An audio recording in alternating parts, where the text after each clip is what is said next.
Un cordial saludo para todos aquellos estudiantes de la Biblia.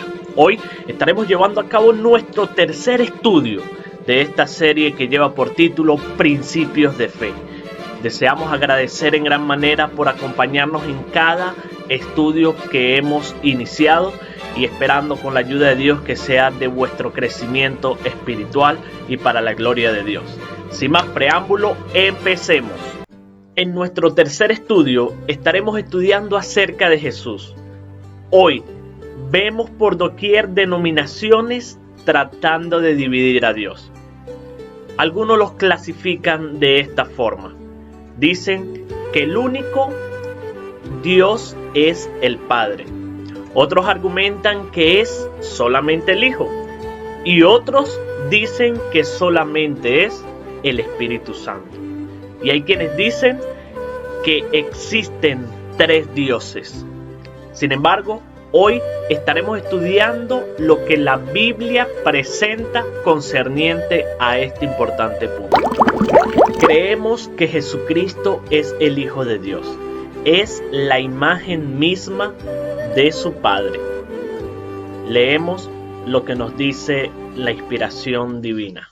Dios, habiendo hablado muchas veces y de muchas maneras en otro tiempo a los padres por los profetas, en estos postreros días nos ha hablado por el Hijo, a quien constituyó heredero de todo, y por quien asimismo hizo el universo, el cual, siendo el resplandor de su gloria y la imagen misma de su sustancia, y quien sustenta todas las cosas con la palabra de su poder, habiendo efectuado la purificación de nuestros pecados por medio de sí mismo, se sentó a la diestra de la majestad en las alturas. En una ocasión, Felipe le dijo a Jesús: Señor, muéstranos al Padre y nos basta. Y Jesús le contesta: tanto tiempo hace que estoy con vosotros y no me has conocido, Felipe. El que me ha visto a mí, ha visto al Padre. Jesús, en esta oportunidad, en ningún momento trata de decirle a Felipe que tanto él como su Padre eran la misma persona. En el contexto de la conversación, Jesús desea destacarle a Felipe que tanto él como su Padre tenían cualidades similares, tenían un mismo propósito, y era la salvación del hombre. Hebreos capítulo 1, versículo 8, dice a continuación: Mas del Hijo dice: Tu trono, oh Dios, por el siglo del siglo, cetro de equidad es el cetro de tu reino. En la carta a los Colosenses, capítulo 1, versículo 15, escuchamos a continuación: Cristo es la imagen del Dios invisible, el primogénito de toda creación. Hay quienes argumentan con este texto que Jesús fue el primer ser que Dios creó. Pero notemos algo interesante. No siempre la palabra primogénito significa primero. Cuando leemos en el libro de Apocalipsis, capítulo 1, versículo 5, notaremos que se le llama a Jesús como el primogénito de los muertos. Esto no indica en ninguna manera que Jesús fue el primer muerto, ya que muchas personas murieron antes que él. La palabra primogénito se utiliza también para destacar a alguien. En esta ocasión se destaca a Jesús como el creador, y en Apocalipsis se destaca como el muerto más importante, ya que con su muerte nos dio vida a nosotros. A continuación, escuchemos Colosenses 2:9. Porque en Cristo habita corporalmente toda la plenitud de la divinidad. Y leemos a continuación 1 de Timoteo 3:16. Indiscutiblemente, grande es el misterio de la piedad. Dios fue manifestado en carne, justificado en el Espíritu, visto de los ángeles, predicado a los gentiles, creído en el mundo recibido arriba en gloria. Con estos textos bíblicos queda confirmado lo antes mencionado.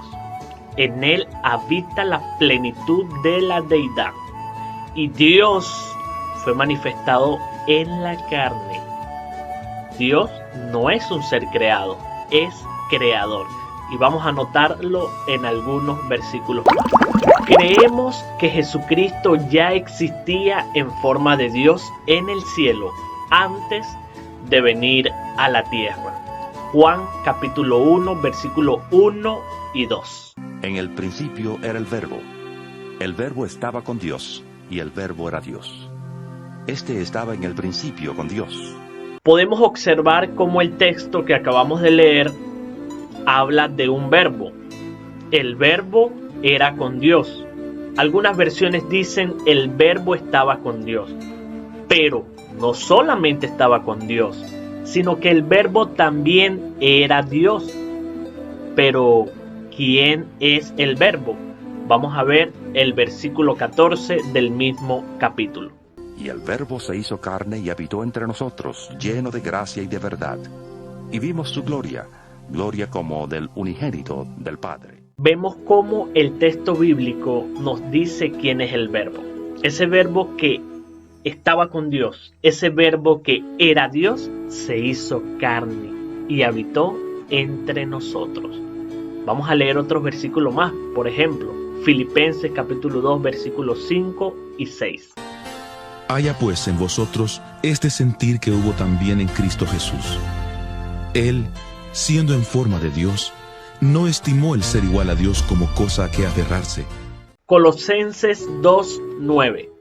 Porque en Cristo habita corporalmente toda la plenitud de la divinidad. En el libro de Miqueas encontramos los orígenes de Jesús. Pero tú, Belén Efrata, pequeña para estar entre las familias de Judá, de ti me saldrá el que será Señor en Israel. Y sus salidas son desde el principio, desde los días de la eternidad. El origen de Jesús es la eternidad. Sencillamente, la eternidad no tiene ni principio ni tampoco tiene fin. Nació de la Virgen María en esta tierra, concebido del Espíritu Santo. Vamos a leer Mateo 1, 18 al 23. El nacimiento de Jesucristo fue así. Estando desposada María, su madre, con José, antes que se juntasen, se halló que había concebido del Espíritu Santo. José, su marido, como era justo y no quería infamarla, quiso dejarla secretamente. Y pensando él en esto, he aquí un ángel del Señor le apareció en sueños y le dijo: José, hijo de David, no temas recibir a María tu mujer, porque lo que en ella es engendrado del Espíritu Santo es. Y dará a luz un hijo, y llamará su nombre Jesús, porque él salvará a su pueblo de sus pecados. Todo esto aconteció para que se cumpliese lo dicho por el Señor, por medio del profeta, cuando dijo: He aquí, una virgen concebirá y dará a luz un hijo, y llamará su nombre Emmanuel, que traducido es Dios con nosotros. Creemos que Jesús nació de la Virgen María, concebido del Espíritu Santo. Su nombre significa salvación. E Isaías lo describe como Emmanuel, traducido Dios con nosotros. Por medio de él creó Dios todas las cosas. Juan 1 del 1 al 3. En el principio era el Verbo estaba con Dios, y el Verbo era Dios. Este estaba en el principio con Dios. Todas las cosas por medio de él fueron hechas, y sin él, nada de lo que ha sido hecho fue hecho. Todas las cosas por él fueron hechas. Quiero ser enfático en todas las cosas, ya que si todo fue creado por medio de él, ¿por qué él sería creado? Colosenses 1, 16 y 17. Porque en Él fueron creadas todas las cosas, las que hay en los cielos y las que hay en la tierra, visibles e invisibles, sean tronos, sean dominios, sean principados, sean potestades. Todo fue creado por medio de Él y para Él. Y Él es antes que todas las cosas, y todas las cosas en Él subsisten. Como ser personal, Dios se ha revelado en su Hijo, Jesús, el resplandor de la gloria del Padre, la misma imagen de su sustancia. Hebreos capítulo 1, versículo 3. El cual, siendo el resplandor de su gloria y la imagen misma de su sustancia, y quien sustenta todas las cosas con la palabra de su poder, habiendo efectuado la purificación de nuestros pecados por medio de sí mismo, se sentó a la diestra de la majestad en las alturas. Vino a esta tierra en forma de hombre. Joyas de los Testimonios, tomo 3, página 263. Mediante su encarnación, crucifixión y resurrección, Jesús se reveló como el Salvador. Es el único mediador entre Dios y la humanidad caída. Su vida es un ejemplo singular para toda la humanidad y especialmente para todos sus seguidores. Hechos 4:12. Y en ningún otro hay salvación, porque no hay otro nombre bajo el cielo dado a los hombres en que podamos ser salvos. Filipenses 2 del 5 al 8. Haya pues en vosotros este sentir que hubo también en Cristo Jesús. Él, siendo en forma de Dios, no estimó el ser igual a Dios como cosa a que aferrarse, sino que se despojó a sí mismo, tomó la forma de siervo y se hizo semejante a los hombres. Más aún, hallándose en la condición de hombre, se humilló a sí mismo, haciéndose obediente hasta la muerte, y muerte de cruz. Cristo fungió como puente entre el hombre y Dios. Con su mano humana tomó al pecador y con su mano divina toma a Dios.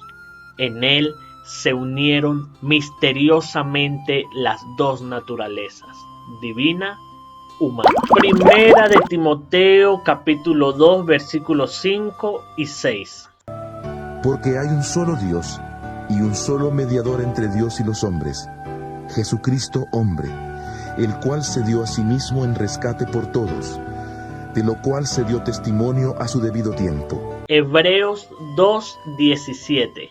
Por lo cual debía ser en todo semejante a sus hermanos, para venir a ser misericordioso y fiel, sumo sacerdote en lo que a Dios se refiere, para expiar los pecados del pueblo. Primera carta de Pedro, capítulo 2, versículo 21. Pues para esto fuisteis llamados, porque también Cristo padeció por nosotros, dejándonos ejemplo para que sigáis sus pisadas. Deuteronomio 18:15. Profeta de en medio de ti, de tus hermanos como yo, te levantará Jehová tu Dios. A él oiréis. Juan 18:37. Le dijo entonces Pilato. Luego, ¿eres tú rey?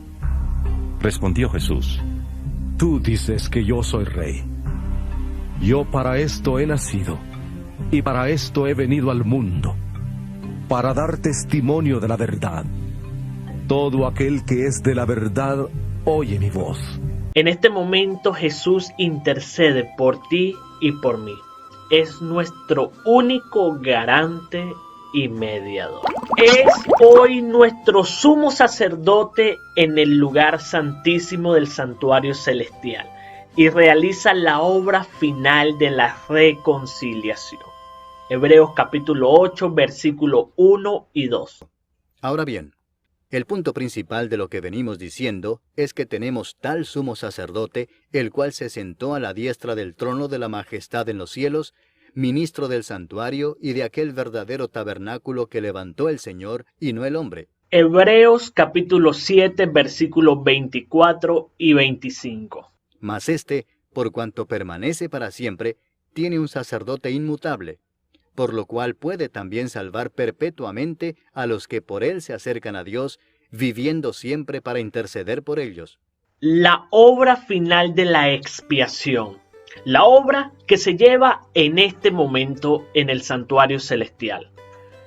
Todos los pecadores merecemos la muerte porque la paga del pecado es muerte. Sin embargo, Jesús ofrece su propia sangre en favor de ti y en favor de mí. Escuchemos a continuación Hebreos capítulo 4, versículo 15 al 16. Porque no tenemos un sumo sacerdote que no pueda compadecerse de nuestras debilidades, sino uno que fue tentado en todo según nuestra semejanza, pero sin pecado. Acerquémonos, pues, confiadamente al trono de la gracia, para alcanzar misericordia y hallar gracia para el oportuno socorro. Hebreos capítulo 9, versículo 24 al 26. Leemos. Porque no entró Cristo en el santuario hecho de mano, figura del verdadero, sino en el cielo mismo para presentarse ahora por nosotros ante Dios, y no para ofrecerse muchas veces, como entra el sumo sacerdote en el lugar santísimo cada año con sangre ajena.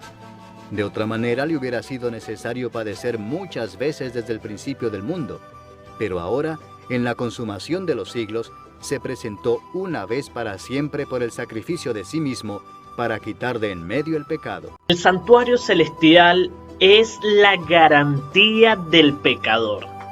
Es donde Jesús ministra hoy por nosotros. No esperemos más. Acerquémonos confiadamente a ese trono de la gracia y hallaremos misericordia. Dios espera hoy por ti. Que Dios te bendiga. Y de esta forma llegamos al final de nuestro tercer estudio.